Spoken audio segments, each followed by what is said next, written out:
She wiped tables for a living. He owned the company. When their worlds collided in a dimly lit bar, no one expected what happened next, least of all them. Before we dive into this unforgettable story, don't forget to hit subscribe, like this video, and turn on notifications.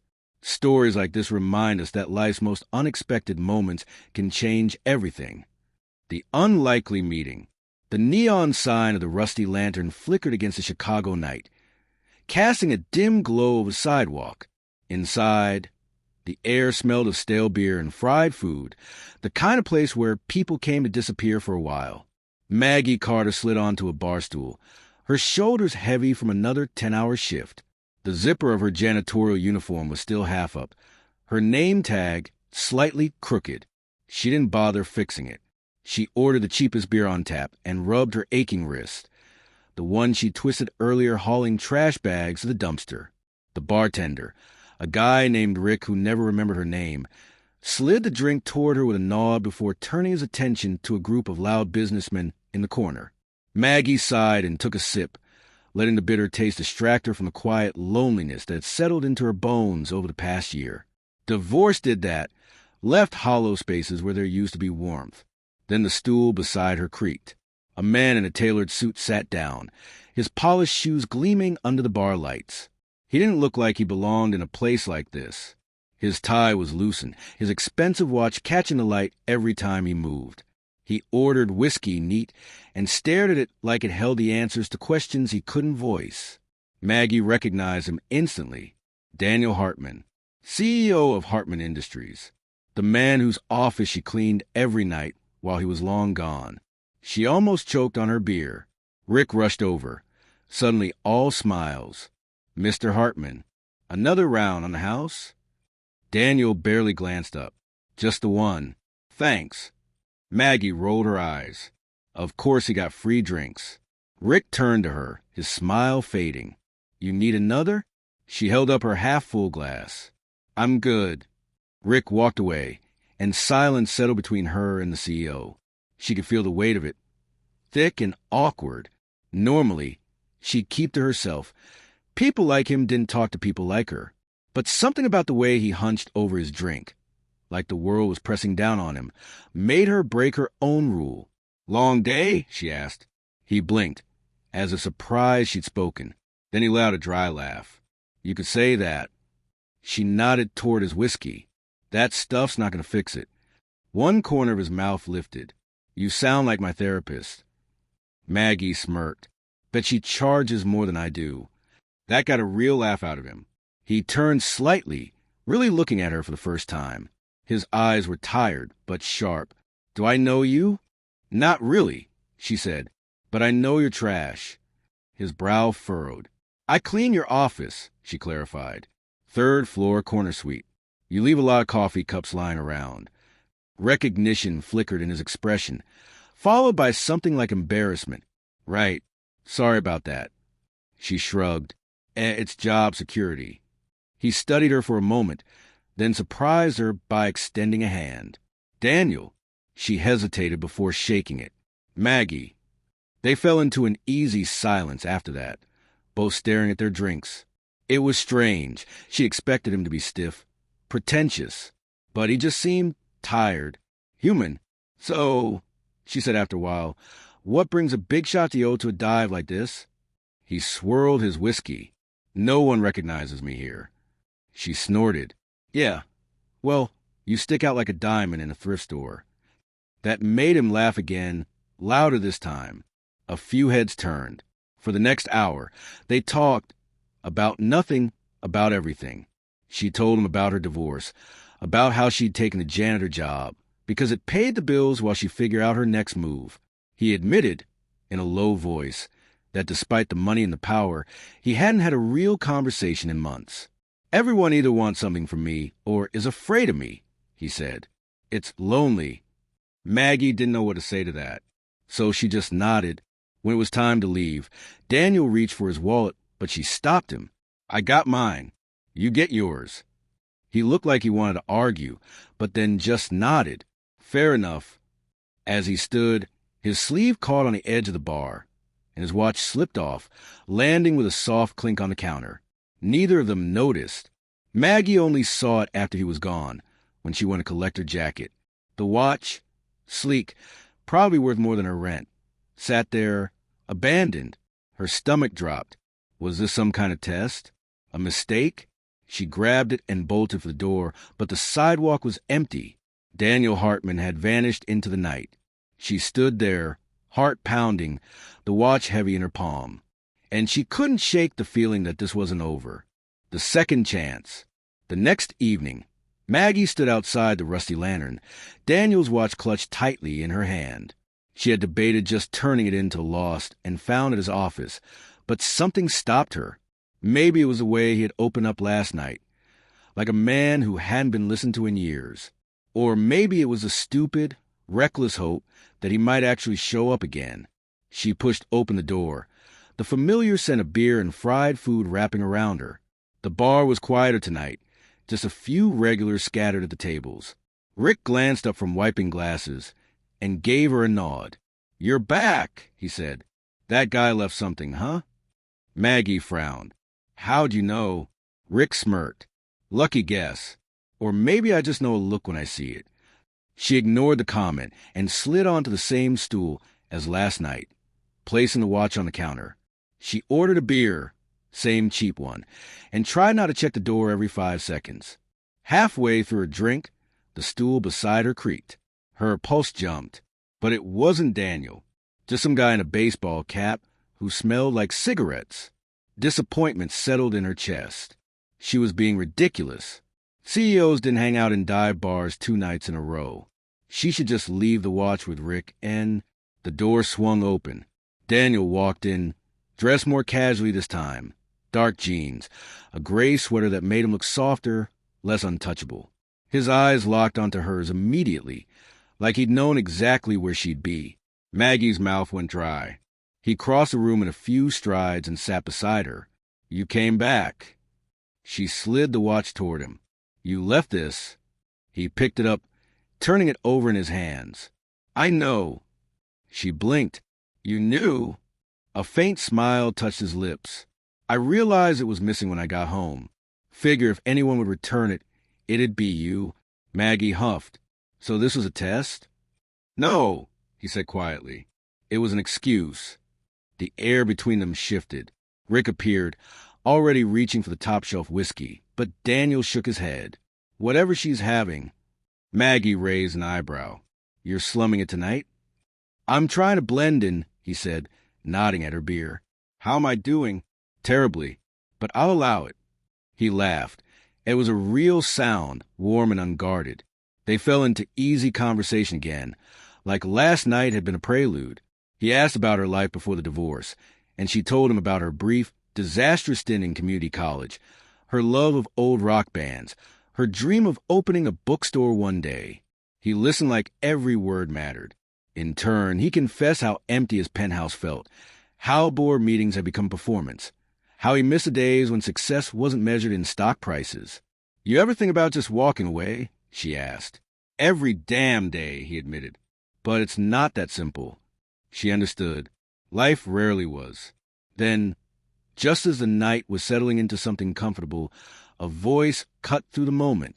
Well, Maggie Carter, cozying up to boss." Maggie stiffened. She knew that voice. Tyler, one of the building's maintenance guys, stood behind them, a smirk twisting his face. "What's the matter? Janitor pay not enough? Gotta climb the ladder another way." Heat rushed to her cheeks. Daniel's posture went rigid. But before either could respond, Tyler leaned in, his breath sour with beer. "Careful, Hartman. She's got a habit of sticking around where she's not wanted." Maggie's hands clenched into fists. She knew exactly what he was referencing. The messy end of her marriage. The rumors that followed her. Daniel stood abruptly, his voice low and dangerous. "You're done talking." Tyler paled but tried to laugh it off. "Hey, just saying." "Leave," Daniel said. "Now." Something in his tone made even Rick look up from behind the bar. Tyler muttered something under his breath, but slunk away. The silence that followed was thick. Maggie couldn't meet Daniel's eyes. Humiliation burned through her. "He's wrong," Daniel said quietly. She forced a laugh. Which part? All of it. He hesitated, then added, For what it's worth, I'm glad you're here. Maggie finally looked at him. His expression was earnest. No pity, just quiet understanding. She exhaled. Me too. But just as she started to relax, Daniel's phone buzzed. He glanced at it, and his face darkened. Everything okay? She asked. He hesitated. I have to take this. She nodded, and he stepped outside. Through the window, she could see him running a hand through his hair, his posture tense. When he came back, his jaw was set. I have to go. It's work. She forced a smile. CEO things? Yeah. But the way he said it made her think it was more than that. He reached into his wallet and left a handful of bills on the bar. Way too much for 2 beers. Keep the change, he said to Rick. Then, to Maggie, softer, same time tomorrow? She shouldn't say yes. This was already messy, but she nodded anyway. Daniel squeezed her shoulder briefly before heading out. Rick whistled. Girl, you've got yourself a situation. Maggie stared at the door long after Daniel had disappeared. Yeah, she really did. The air inside the rusty lantern hung thick with the scent of whiskey and fried onions as Maggie pushed through the door the following evening. The watch weighed heavy in her jacket pocket, its smooth metal surface warmed by her nervous grip. She'd spent all day debating whether to come. Part of her argued she should just drop it at Hartman Industries' front desk and be done with this strange interlude. Rick barely glanced up from polishing glasses as she slid onto her usual stool. Back again? He asked, raising an eyebrow at her empty hands. No mop tonight? Just a drink, Maggie said, deliberately ignoring the unspoken question about whether she was waiting for someone. She ordered her usual and tried not to check the door every 30 seconds. Halfway through her beer, the stool beside her remained stubbornly empty. The clock behind the bar ticked past 9, then 9:30. Maggie's shoulders slumped. Of course he wouldn't come back. Men like Daniel Hartman had better things to do then. The door swung open with a creak, letting in a burst of chilly night air. Daniel stood framed in the doorway, his dark hair slightly windswept, dressed more casually tonight in a navy sweater that made his eyes look startlingly blue. He scanned the room quickly, shoulders relaxing when he spotted her. You came, he said as he took the seat beside her. Maggie pulled the watch from her pocket and slid it across the bar. You left this. Daniel picked it up, his fingers brushing hers briefly. I know. You. Maggie blinked. You knew you left it? A faint smile played at his lips. Not at first, but when I realized it was missing, I figured if anyone would return it. He trailed off, watching her reaction. So this was some kind of test? Maggie's voice came out sharper than she intended. No. Daniel turned the watch over in his hands. It was an excuse. The quiet admission hung between them. Maggie studied his profile. The faint stubble along his jaw, the tired lines around his eyes that even expensive suits couldn't hide. Rick appeared with Daniel's usual whiskey, but Daniel shook his head. I'll have what she's having. Maggie snorted. Slumming it tonight, Mr. Hartman? Trying to, he said, taking a sip of her cheap lager and making a face. Christ, this is terrible. The laugh burst out of Maggie before she could stop it. Told you. For the next hour, the conversation flowed easier than the night before. Daniel asked about the music posters in her apartment, and she found herself describing her college radio show with unexpected enthusiasm. In turn, he confessed his secret love for terrible action movies, imitating Schwarzenegger so badly Maggie nearly choked on her drink. You're awful at that, she gasped between laughs. World colliding. The invitation arrived on a Thursday, thick, cream-colored cardstock with embossed lettering that felt expensive under Maggie's fingers. Hartman Industries Annual Gala. Black tie required. She almost dropped it. Daniel had mentioned the event casually over beers the night before, but she hadn't expected an actual invitation. This wasn't just drinks at a dive bar. This was his world. The one with board members and champagne towers, and people would take one look at her and know she didn't belong. Her first instinct was to decline. But then Daniel had texted, "Wear something blue. It'll match my tie." And just like that, She found herself standing outside a consignment shop on Saturday afternoon, staring at a rack of evening gowns she couldn't afford. The night of the gala, Maggie stood in front of her bathroom mirror, adjusting the straps of the navy dress she'd borrowed from her friend Lisa. It was simple but elegant, with a neckline that made her collarbones look delicate rather than sharp. She'd even curled her hair, though half the curls had already fallen limp in the summer humidity. Her phone buzzed. "Daniel, car's outside when you're ready." Maggie took a deep breath, grabbed her clutch, and stepped out into the evening. A sleek black town car idled at the curb. The driver, a serious-looking man in a suit, opened the door for her with a polite nod. Inside, Daniel waited, looking unfairly handsome in a tuxedo, his hair perfectly tousled, his smile warm when he saw her. "You look incredible," he said. Maggie smoothed her dress self-consciously. "You clean up nice, too." The car pulled away from the curb, and Daniel reached for her hand, giving it a reassuring squeeze. "Relax. It's just a party." But it wasn't just a party. The gala was held in the Hartman Industries atrium, a soaring glass-ceiling space that glittered under crystal chandeliers. Waiters in white gloves circulated with trays of champagne, and hors d'oeuvres Maggie didn't recognize.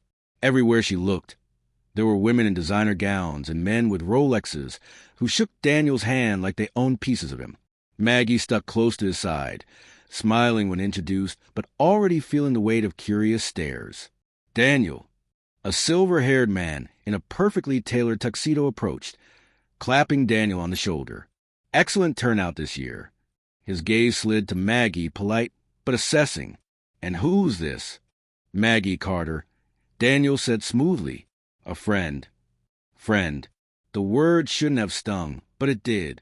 The man, Richard Vance, the CFO, Maggie would later learn, nodded, his smile not quite reaching his eyes. "Lovely to meet you, Maggie. What do you do?" She opened her mouth, but Daniel answered for her. "Maggie's in facilities management." Facilities management. A fancy way of saying janitor. Richard's eyebrows lifted slightly. Interesting. He excused himself shortly after, and Maggie didn't miss the way he leaned in to murmur something to Daniel before walking away. Daniel's jaw tightened. "What was that about?" Maggie asked. "Nothing." He forced a smile. "Let's get you a drink." But the whispers followed them. By the third glass of champagne, Maggie had started to relax. The room was less intimidating when viewed through a fizzy haze, and Daniel's hand on the small of her back was a steadying presence. Then she heard it. "That woman with Daniel? I heard she cleans his office." A titter of laughter. "How quaint." Maggie turned. A group of women in sequin gowns stood nearby, their eyes flicking toward her with poorly concealed amusement. Her face burned. Daniel, mid-conversation with a board member, hadn't noticed. Maggie set her champagne flute down carefully and slipped away, heading for the nearest exit. The rooftop terrace was blessedly empty. Maggie gripped the railing, breathing in the cool night air. Below, the city glittered. Endless lights, endless people, none of whom would ever look at her and see someone who belonged in a place like this. The door behind her opened. "There you are." Daniel stepped onto the terrace, his expression softening when he saw her face. "Hey, what's wrong?" Maggie laughed humorlessly. "You really have to ask?" He frowned. "Did someone say something to you?" "It doesn't matter." She turned back to the skyline. This was a mistake. Daniel caught her wrist gently. "No, it wasn't." She pulled away. "You lied for me in there. Facilities management? Really, I was trying to. Spare me the embarrassment?" Maggie shook her head. "That's the problem, Daniel. You shouldn't have to." A muscle jumped in his jaw. "You think I care what these people think?" "You should," she said quietly. "They're your world." Daniel stepped closer, his voice low. "Not if it means pretending you don't matter." Maggie's breath caught. Before she could respond, his phone buzzed. He ignored it. It buzzed again. And again. Daniel exhaled sharply and pulled it from his pocket. His face darkened as he read the screen. "What is it?" Maggie asked. He hesitated. "The board's calling an emergency meeting." "Now!" Apparently. He ran a hand through his hair. "There's rumors." About us. They're concerned it's a distraction. Maggie's stomach dropped. Of course. A CEO couldn't be seen with the help. Daniel reached for her hand. Come back inside with me. Let's. No, she pulled away gently. You should go handle your meeting. Maggie. I'll be fine, she lied. He searched her face, conflicted, but the phone buzzed again, more insistent this time. With a frustrated sigh, Daniel pressed a kiss to her forehead. Don't leave. Wait for me. Then he was gone. Maggie stood alone on the terrace, the city lights blurring in her vision. She should have known better than to think she could cross into his world. Some lines weren't meant to be crossed. Choosing happiness. The Uber ride home was quiet.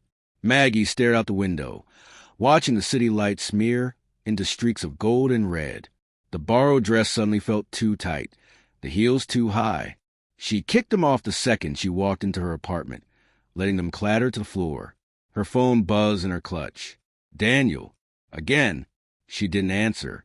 Instead, she poured herself a glass of cheap wine, changed into her rattiest sweats, and turned on the TV. Some old action movie with explosions and one-liners that Daniel would have mocked relentlessly. The thought made her throat tighten.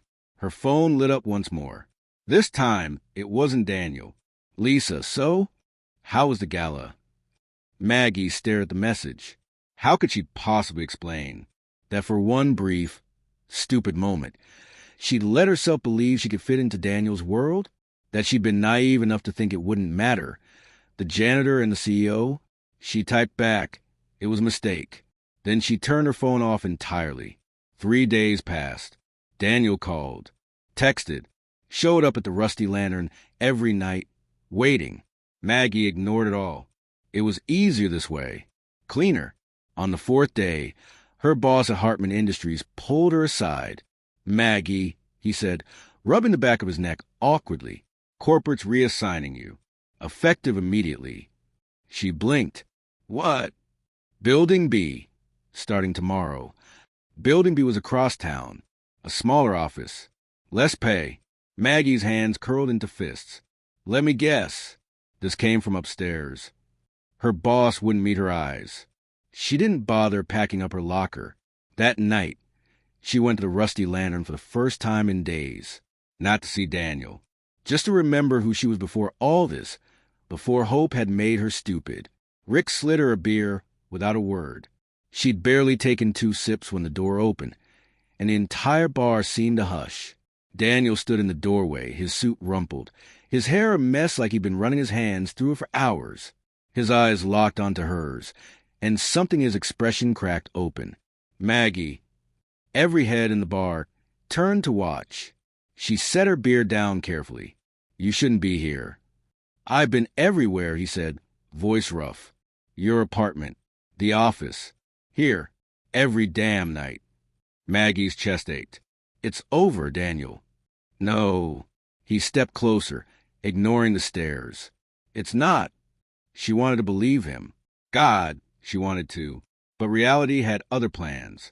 They reassigned me today. You know that, don't you? Daniel went very still. What? Building B, lower pay. She laughed bitterly. Guess the board thought I needed a reminder of my place. His face darkened. That wasn't me. I know. She met his eyes. But it's the world you live in. And I can't keep pretending I belong in it. For a long moment, Daniel didn't speak. Then, quietly, what if I don't want that world anymore? Maggie's breath caught. He reached into his jacket and pulled out an envelope, sliding it across the bar.